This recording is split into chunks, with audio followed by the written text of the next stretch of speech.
네, 안녕하세요. 박성준 변호사입니다. 오늘은 제가 정말 많이 진행하고 있는 상간소송에 관해서 말씀드리겠습니다. 일단 상간소송이 무엇인지 알려드리겠습니다. 상간소송이란 자신의 배우자와 외도를 한 상대방에 대해서 이제 손해배상 청구를 하는 것입니다.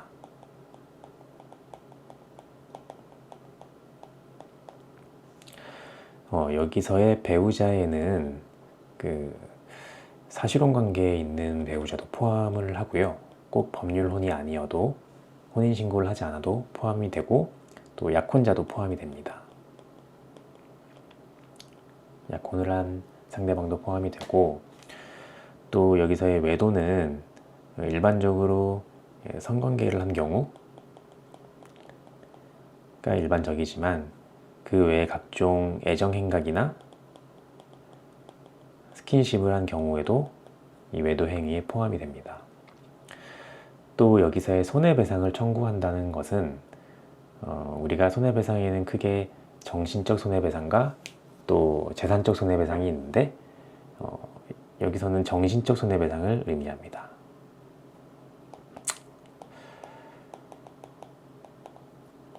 정신적 손해배상을 의미하고, 우리는 이것을 위자료라고 부릅니다. 그래서 이제 상간소송은 자신의 배우자와 외도를 한 상대방에 대해서 위자료를 청구하는 것입니다. 그럼 여기서 한 가지 문제가 발생하는데, 이 배우자를 상대로 상간소송 위자료 청구를 할 수 있을까요? 일단 배우자를 상대로는 가능합니다. 결론부터 말하자면 가능합니다.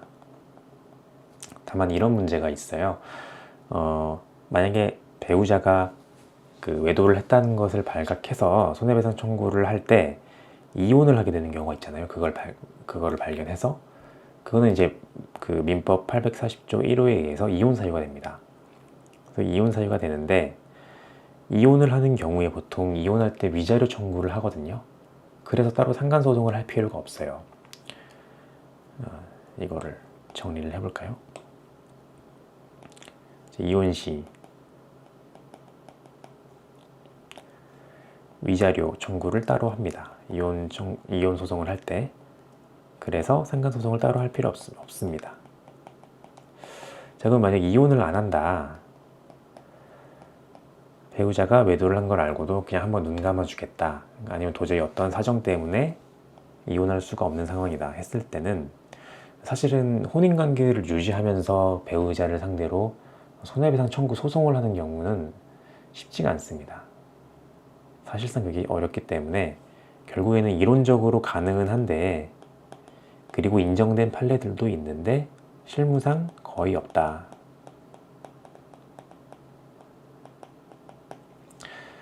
라고 생각하시면 되겠습니다.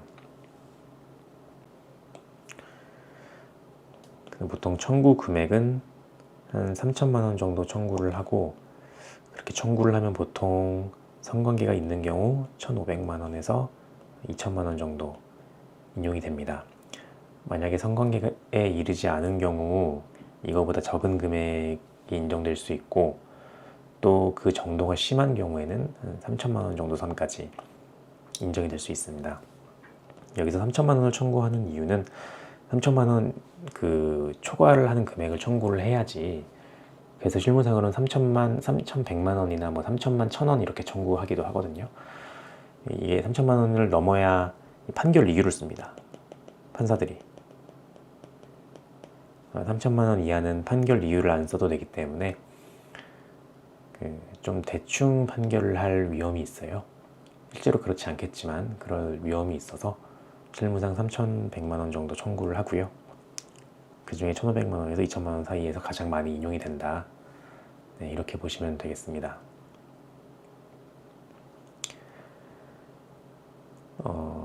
그러면 제가 이제 상간소송에서의 중요 쟁점에 대해서 말씀드리겠습니다. 일단 첫 번째 쟁점이 기혼자를 인식하였는지 여부입니다. 이게 굉장히 실제로 실무에서 굉장히 중요합니다. 상간소송이 인정되기 위해서는 이 상간남이나 상간녀가 이 배우자가 기혼자라는 걸 인식하고 했다는 것을 입증해야 돼요.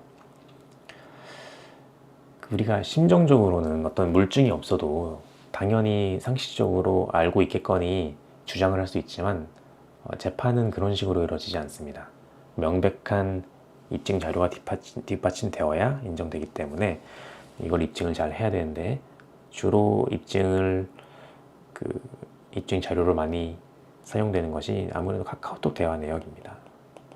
카카오톡 등 SNS 대화 내역이 주로 많이 인정이 되고요. 이 대화를 하다 보면 이제 뭐 집에 들어와서 이제 뭐 와이프한테 걸리지 않으려고 바로 샤워를 했다, 뭐 이런 내용이라든가, 아니면은 대화를 하면은 그 대화의 그 맥락상 이거는 배우자가 있다는 걸 당연히 알 수밖에 없겠구나 라는 걸 유추할 수 있는 그런 대화들이 있거든요.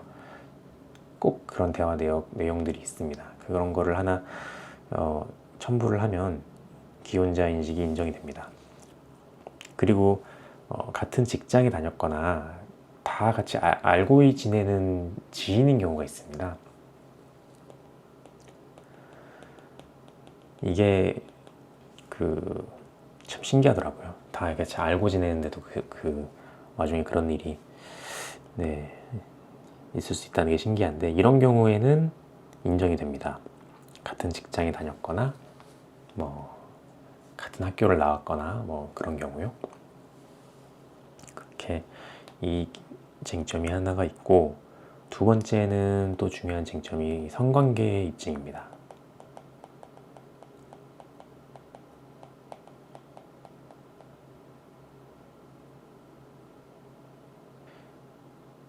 이게 성관계가 없었던 경우에는 애정 행각만으로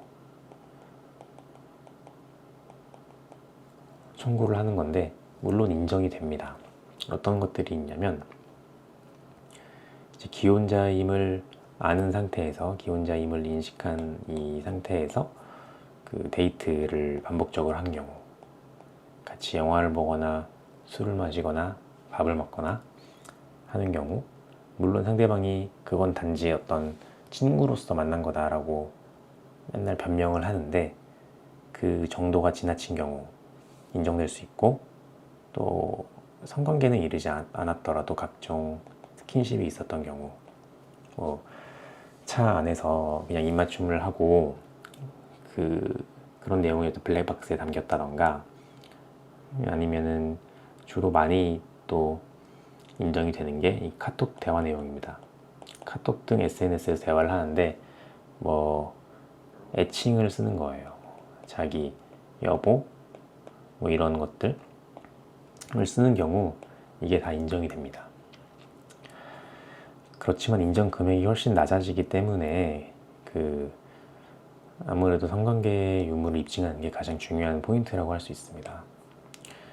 이걸 입증하는 방법은 보통 카카오톡 대화 내역이 가장 또 일반적이에요. 이 대화 내역을 보면 성관계를 유추할 수 있는 대화들이 있거든요. 뭐 관계가 만족스러웠는지 묻는 그런 대화 내역이 있고, 그런 걸 통해서 입증할 수도 있고, 두 번째는 CCTV, 이거는 모텔 등 숙박업소에 들어간 내역이 담긴 CCTV가 많이 증거 자료로 제출이 됩니다. CCTV를 넣는 방법은 이 증거 보전 절차를 거쳐야 되는데, 또 이거에 대해서는 다음에 다뤄보도록 하겠습니다. 그 다음 이제 세 번째가 스마트폰에 성관계 당시의 사진이나 동영상 등이 저장되어 있는 경우가 있습니다. 그래서 그걸 발견하고 충격을 받고 이 손해배상 청구에 이르게 되는 경우가 있는데요. 그렇게 되는 겁니다. 다만 그냥 여기서 좀 논의 쟁점일 수도 있지만, 이렇게 대화 내역이나 뭐 스마트폰 이런 것들은 이제 배우자의 스마트폰을 통해서 보는 거잖아요. 근데 우리가 배우자끼리라도 허락 없이 남의 스마트폰을 보는 거는 이 비밀침해죄가 성립될 가능성이 있어요.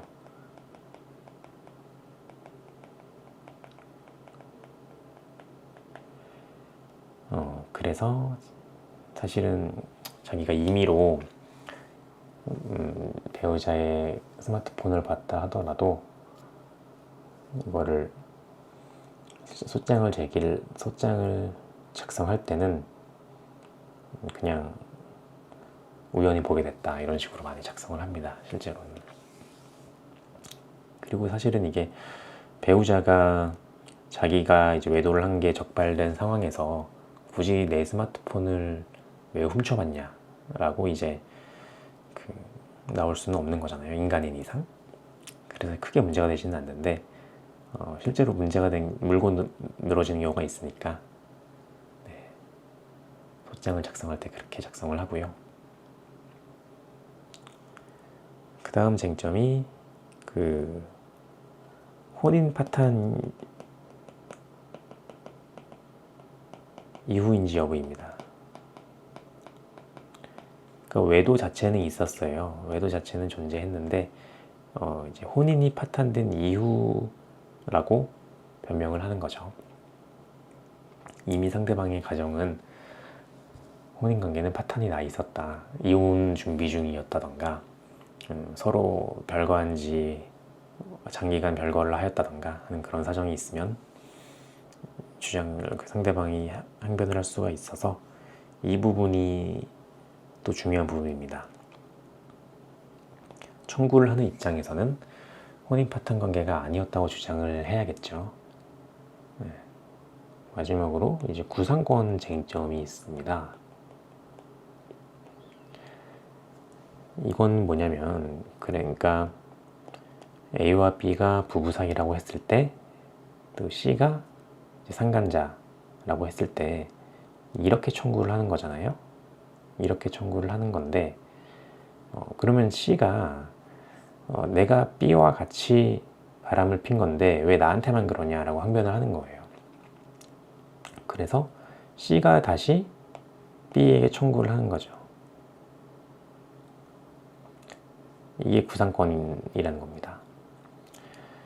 C가 내가 B랑 같이 A에 대해서 불법 행위를 저지른 건데 왜 나만 손해배상 책임을 져야 되냐는 거죠. 그래서 자신에게 인정된 손해배상액을 이 배우의 한 절반 정도를 배우자를 상대로 손해배상 청구 소송을 할 수 있는 것입니다. 그래서 이제 외도 사실이 적발된 다음에 이제 이혼을 하려고 하는 경우에는 구상권 문제를 신경 쓸 필요가 없는데, 만약에 이제 A와 B가 혼인관계를 유지하려고 한다. 그러면 A는 소송을 제기할 때 이제 B한테, 내 배우자한테 구상권 청구가 될 수도 있겠구나라는 걸 염두를 해두고 진행을 해야 돼요. 언제나 미리 염두를 해두어야 됩니다.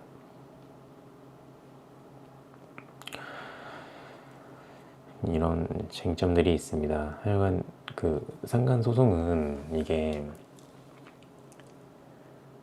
어느 정도 입증 자료가 명확하기만 하면 손해배상액이 쉽게 인정이 되는 소송이고, 또 정당하게 그 권리를 행사할 필요가 있는 소송이기 때문에 잘 준비하셔서 자신이 입은 손해에 대해서 보전을 받으시기 바랍니다.